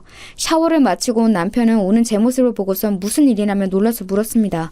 그래서 무슨 일이 있었는지 여태껏 동서가 저에게 어떻게 대하고 어떤 말을 했는지 다 털어놓았습니다. 그러자 남편은 화가 잔뜩 나서 당장 동서에게 한 소리 하겠다고 찾아가려 했어요. 그건 고맙지만 지금 남편이 화를 내면 오히려 상황이 악화될 것 같아 말렸죠. 시부모님도 안 좋게 생각할 게 뻔했고요. 다음 날 아침이 되고 남편은 굳이 한 소리 해야겠다며 저를 이끌고서 동서를 찾아갔습니다. 그리고 어젯밤에 제게 한 이야기 다 들었다면서 사과하라고 말했어요. 그러자 동서는 아무것도 모른다는 눈으로 취해서 기억이 안 난다며 자기가 만약 그랬다면 많이 취해서 그런 거니 용서해달라고 하더군요. 남편도 어이가 없다는 듯 저를 쳐다보며 웃었고 저도 기가 차서 웃음이 절로 나왔습니다. 제게 한 폭언을 사과하는 게 아니라 본인이 취한 것에 대해 사과를 하더라니까요.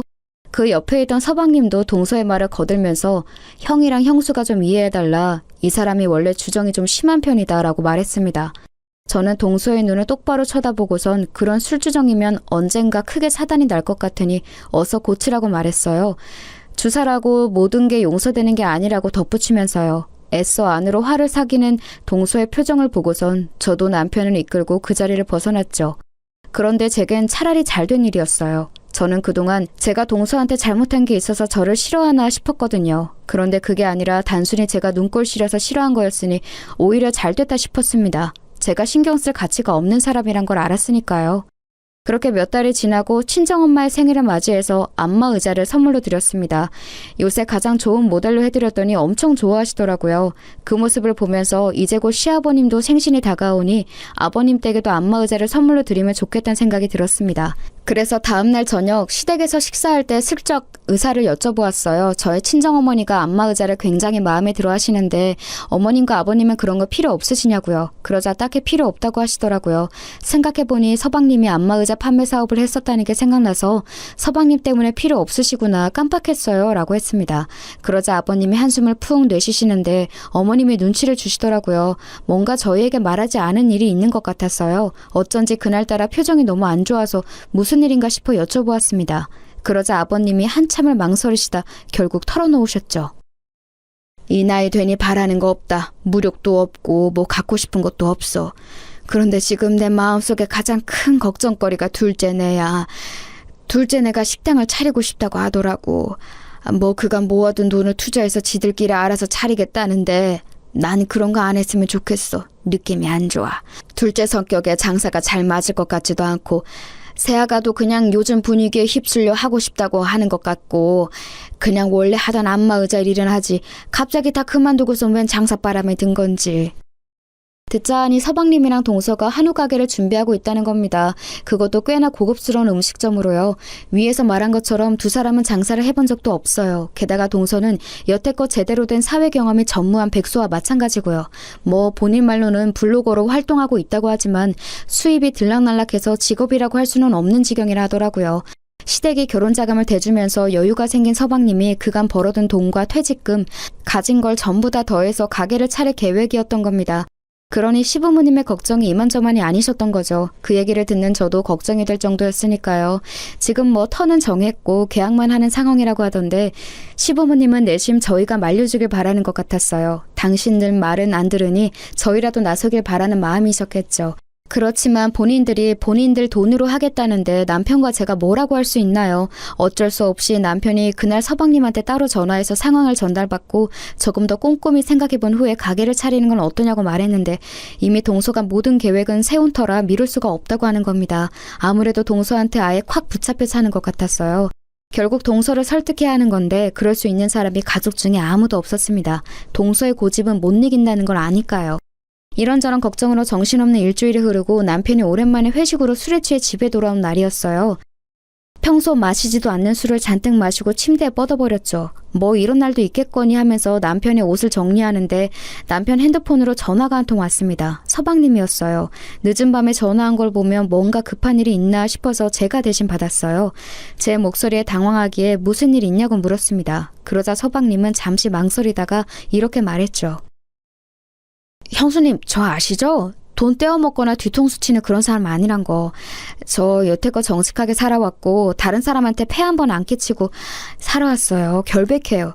그러니까 그런 저 한 번만 믿고 부탁 하나만 들어주실 수 있나요? 아, 이런 말 정말 하고 싶지 않았는데 이번에 가게 차리려고 모아둔 자금을 집사람이 사기 맞았어요. 당장 내일 계약금을 내야 하는데 자금이 부족해요. 부모님한텐 연치 없어서 말도 못하겠고 도움 구할 곳이 형밖에 없어서 전화한 거예요. 가게 잘 꾸려서 꼭 배로 갚을게요, 형수님. 한 번만 도와주실 수 없을까요? 그 돈을 다 사기 맞았다니 가지가지 하는구나 싶었습니다. 동서의 친척이 사기를 친 거였고 동서는 전혀 모르는 일이었다고 하더군요. 불가항력적으로 당한 일이라 어쩔 수 없었다고 하는데 한숨이 절로 나오더라고요. 만약 평소에 저 같았다면 당장 가게고 뭐고 때려치라고 했을 거예요. 그게 상식적으로도 맞고요. 사기당할 정도의 사람이면 장사하면서도 분명 돈이 새어나가는 걸 막을 능력이 없을 테고 서로를 향한 믿음에 금이 간 상태니까 원만하게 이끌어갈 수도 없을 거고요. 그런데 저는 차마 서방님에게 쉽게 대답할 수가 없었습니다. 서방님의 목소리가 너무나 처절하고 간절하게 들려서요. 평소에 점잖은 서방님과는 전혀 다른 모습에 놀라기도 했고 얼마나 다급하면 형수인 나에게 털어놓을까 싶어 안쓰럽기도 하고요. 그래서 저는 오늘 밤까지 생각해 보겠다고 하고선 전화를 끊었습니다. 그날 밤 참 많은 생각을 했어요. 생각은 꼬리를 물고 또 물어서 제 어릴 적 생각까지 거슬러 올라가게 하더군요. 만약 우리 집이 사기를 당하지 않았다면 어땠을까? 아니, 사기를 당한 채 위태로운 우리 가족에게 누군가가 손 내밀었다면, 그 사람이 기적처럼 그 빚을 갚아주었다면 우리 가족은 어떻게 됐을까란 생각이 들었습니다. 만약 그랬다면 저도 언니와 행복한 자매로 컸을 테고 사이좋던 부모님도 할머니, 할아버지가 될 때까지 서로를 위하며 함께 하셨겠죠. 돈이란 건 가장 좋다가도 가장 무서운 존재가 맞는 것 같아요. 사랑하는 가족마저도 헤어지게 만들고 간절함으로 무릎 꿇게 만들고 우리가 모르는 모습을 보이게 만드니까요. 찢어진 우리 가족을 떠올려 보니 서방님의 부탁을 거절할 수가 없었습니다. 사기당한 건 한심하지만 일부러 그런 것도 아닐 테고 동서도 상심이 클 거라 생각했어요. 이 일로 두 사람이 헤어지게 된다면 분명 저와 같은 후회를 하게 될지도 모르죠. 그 생각까지 하게 되니 결국 전 그 부탁을 들어주기로 했습니다. 물론 제게도 다소 무리한 금액이었지만 아예 불가능한 건 아니었거든요. 저는 곧바로 서방님께 전화해서 알겠다고 답한 뒤 대신 형과 동서에게는 비밀로 해달라고 했습니다. 남편이 알면 너무나 미안해하면서 분명 가게를 접으라고 말하게 뻔했고 동서가 알면 그 자존심에 화나 죽으려고 할 테니까요. 이에 서방님은 너무나 좋아하면서 감사하다고 수십 번 인사했습니다. 제 돈이니 우선 가게 명의는 제 이름으로 하겠다고 말하더군요. 자기가 사장이 아니라 매니저로서 고용된 거로 하고 꼭 성공시키겠다고 약속했습니다. 저도 뭐 나쁠 거 없으니 알겠다고 했고요. 어쩌다 보니 비밀 사장이 된 거죠. 그렇게 서방님과 동서는 우여곡절 끝에 가게를 시작했습니다. 두 사람이 그런 장사 경험이 적으니 본인 친구 중 장사를 오래 했던 친구들을 고용해서 어찌어찌 잘 꾸려가더라고요. 물론 처음엔 크게 적자였어요. 빚은 늘어갔고 서방님의 자신감도 많이 하락한 듯 보였습니다. 그렇지만 서방님은 끈기가 있는 사람이었어요. 매일 집에 가지 않고 가게에만 틀어박혀서 보완해야 할 점을 살폈고 음식을 만들고 조합하고 다시 새롭게 리뉴얼하면서 조금씩 더 발전시켜 나갔어요. 이따금씩 남편과 함께 가게를 찾아가면 여지없이 서방님 혼자 어두운 가게에 남아 공부를 하고 있더라고요. 남편은 서방님이 너무 고생한다며 갈 때마다 용돈을 쥐어주곤 했는데 그럴 때만 서방님은 제 눈치를 많이 보았어요. 그 모습이 왜 그렇게 친동생처럼 안쓰럽고 마음이 쓰였는지 가게가 적자인 거 뻔히 아는데 서방님은 매주 5만 원, 10만 원, 15만 원씩 꼬박꼬박 제 통장에 입금하며 고맙다는 말을 전했습니다. 이러지 않아도 된다고 나중에 여유 생기면 달라고도 말했는데 도통 제 말을 듣지 않더라고요. 어차피 이 가게의 실질적 주인은 저고 이 돈도 제 돈이니 이렇게라도 전하는 게 본인 마음이 편하다고 하면서요. 남편에게는 비밀인지라 티는 못 냈지만 그런 서방님이 참 대견했어요. 어떻게든 잘 살아가려고 애쓰는 모습을 보니 언젠간 성공하겠다 싶어서 돈을 빌려준 것에 대해 마음이 조급하지 않더라고요. 시간은 다소 걸리겠지만 나중에라도 다 갚긴 하겠다 싶어서요. 은혜를 잊고 살지만 않으며 그걸로 이자는 충분할 거라 생각했습니다. 서방님의 간절한 기도를 들어주신 건지 제 돈이 하루빨리 되돌아올 운명이었던 건지 가게가 점점 잘 풀리기 시작했어요. 입소문이 났는지 젊은 사람도 많이 찾기 시작했고 단골들이 꽤 생겨서 고정 수입도 생겼다고 하더라고요. 늘 어두컴컴한 낯빛으로 여린 미소만 짓던 서방님의 얼굴에도 점차 생기가 생겼습니다. 그 모습을 보면 남편도 정말 다행이라며 마음 놓여 했고요. 그런데 언제나 동서가 말썽이에요. 가게가 잘 안 될 때 동서는 출근도 잘 안 했다고 들었거든요. 그렇다고 별 일이 있는 것도 아니고 그냥 집에서 늘 누워 있었다는데 이해가 되시나요? 본인 말로는 어차피 손님 없어서 할 일도 없고 직원이 손님보다 더 많으면 민망하지 않냐. 인력 낭비해서 뭐하냐. 한 명이라도 쉬는 게 경제적 이익 아니냐고 말했대요. 가게가 텅 비어서 팔이 날리는 꼴을 본인 두 눈으로 직접 보고 있는 것도 너무나 괴롭다면서요. 그 이야기를 들으면서 정말 사람은 변하지 않는구나 싶었습니다.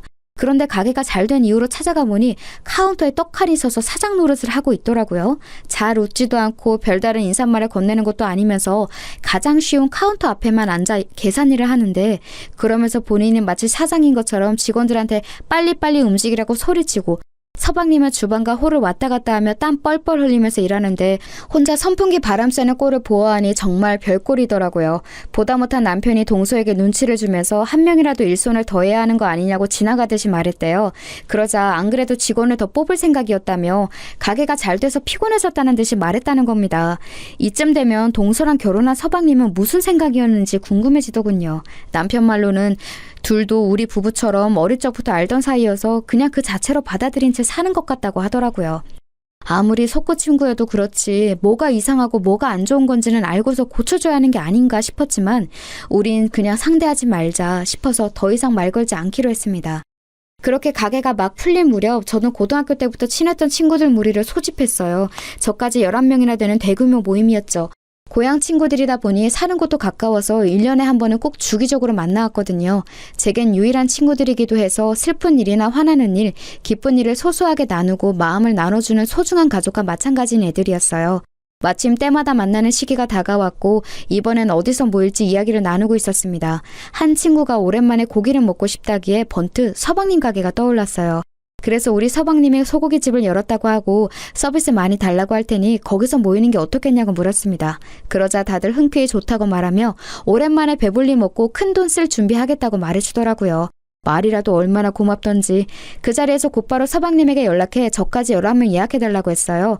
그러자 서방님은 또 수화기 너머로 연신 허리를 굽혀가며 고맙다고 말했고 서비스 무조건 많이 주겠다고 호언장담을 하시더군요. 그런데 우리가 가는 날 서방님은 다른 가게 답사차 출근을 안 한다고 하더라고요. 대신에 동서가 있으니 미리 말해두겠다고 하더라고요. 그 말을 듣자마자 어쩐지 불안감이 엄습했습니다. 잠시나마 약속을 취소하고 다른 날로 잡아야 하나 싶었어요. 하지만 다시 시간 맞추는 것도 힘들고 동서도 설마 본인 가게 음식 팔아주러 가는 건데 또 그렇게 안하무인으로 굴까 싶어서 약속을 취소하지 않고 알겠다 했습니다. 그런데 그게 화근이었어요. 정해진 약속날이 되고 저와 친구들은 들뜬 마음으로 가게를 찾았습니다. 그날은 평일 낮이라 사람들이 대체로 없을 때였어요. 일부러 친구들끼리 그 시간을 맞춰간 거였고요. 오늘 이 모임에 오려고 다들 반차와 연차까지 쓴지라 다들 신난 마음을 감추지 않았어요. 제 사정을 아직 모르는 친구들은 가게에 들어서자마자 문 앞에 서 있던 동서에게 반갑게 인사를 했습니다. 그런데 동서의 표정이 영 좋지 않더라고요. 다들 왜 그러지 하는 눈빛으로 저를 쳐다보았어요. 저는 그냥 빨리 들어가라고 고개짓했고요. 사람이 한 번에 많이 들어오고 반갑게 인사까지 하니 사람이라면 물론 당황할 수도 있죠. 그런데 그렇게 표정을 구길 필요까지 있나요? 저희가 일부러 말없이 찾아온 것도 아니고 당당히 예약해서 온 건데 저도 갑자기 기분이 상했지만 애써 티내지 않으려고 했어요. 그러자 동서가 가장 마지막으로 들어오던 저를 붙잡고 말했습니다.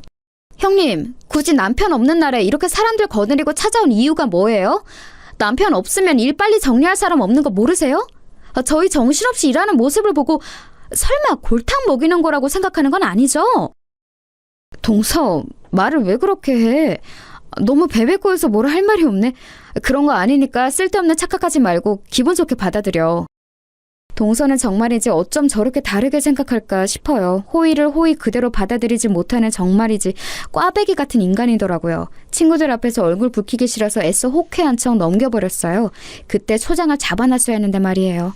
저희는 메뉴판을 보면서 뭘 먹을지 이런저런 의견을 나누고 있었습니다. 그런데 사람이 많으니 다소 주문 시간이 길어지게 됐어요. 이 부분은 물론 좀 그럴 수 있긴 해요. 그렇지만 5분을 넘기지는 않았고 옆 테이블에 피해가 가지 않게 저희끼리 조용히 이야기 나눴거든요. 그런데 동서가 저 멀리서 저희를 째려보고 있더라고요. 그마저도 제 친구가 말해줘서 알았어요. 야, 네 동서 지금 우리 노래 보고 있는 거 아니야? 나 지금 얼굴 뚫어지는 줄 알았어. 저 정도면 뭔 악감정이 있는 거 아니야? 너 뭐 잘못했냐? 이젠 친구들도 알 정도니 저도 눈치가 보이더라고요. 대충 메뉴를 통일하고 얼른 주문해야겠다 싶었는데 그 순간 동서가 저에게 다가왔습니다. 그리고 평생 잊을 수 없는 그 말을 제기했죠. 형님, 지금 가게에 전세 낸 건가요? 아까부터 계속 그 테이블만 바라보고 있는 거 뻔히 알면서 이래놓고 주문 안 할 생각은 아니시죠? 아니, 그러고 보니 돈은 있어요? 저희 메뉴 다 값 나가는 건데 이렇게 꼼지락댈 거면 그냥 점심 특선이나 먹고 빨리 가세요. 지금 그 테이블 기다리느라 아무것도 못하고 서 있는 거 솔직히 시간 아깝거든요. 동서의 말에 한순간 가게 안에 찬물을 끼워준 듯 모든 테이블이 조용해졌습니다. 저는 뇌가 멈춰버린 듯 무슨 말을 해야 할지 몰랐어요. 친구들이 놀라서 저를 바라보니 그제야 정신이 들더군요. 지금 이 상황에서 싸우며 가게 소문만 안 좋게 날 것 같고 그렇다고 그냥 넘기는 것도 도저히 못하겠더라고요. 그래서 생각해낸 게 메뉴는 손님이 정해야지 직원 주제에 그렇게 함부로 떠들어도 돼요? 됐고 여기 꽃등심으로 20인분 주세요. 오늘은 내가 살게 얘들아. 오랜만에 골든벨 울리지 뭐. 그래지. 얘 여기서 돈 제일 잘 버는 패션몰 사장님인데 우리도 얻어먹어보자. 가게 서비스가 엉망이라서 당장이라도 나가고 싶은 거 꾹 참을 테니까 여기 음식이라도 잘 주세요 아주머니. 제 의도를 알아차린 친구 한 명이 곧바로 저를 지원사격해줘서 속이 뻥 뚫리는 기분이었어요. 저와 제 친구 말에 동서의 표정은 곧바로 어두워졌고 친구들은 그 자리에서 크게 박장대소했죠. 동서는 또다시 카운터로 돌아갔고 다른 직원들에 의해 아주 거하게 대접받았습니다.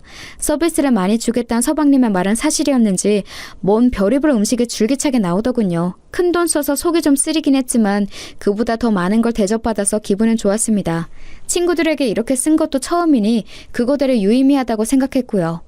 식사를 다 마친 뒤 친구들을 가게 밖으로 내보내고 저는 동서에게 카드를 내밀었습니다. 동서는 저를 보고 비웃음조로 이렇게 말하더군요. 저희 가게 생각해서 찾아와 주신 거 감사해요 형님. 덕분에 형님이 크게 쏘신 돈 제 주머니 안으로 잘 들어왔어요. 잘 쓸게요. 다음부터는 굳이 안 찾아와 주셔도 되고요. 네 주머니라고? 뭔가 착각한 거 아니야? 내 주머니겠지. 뭔 소리예요 그게? 동서 사기당해서 가게 자금 다 날렸다며? 그건 메꿔준 게 나야. 네 말처럼 시장에서 내복 판 돈으로 도와준 건데 어때?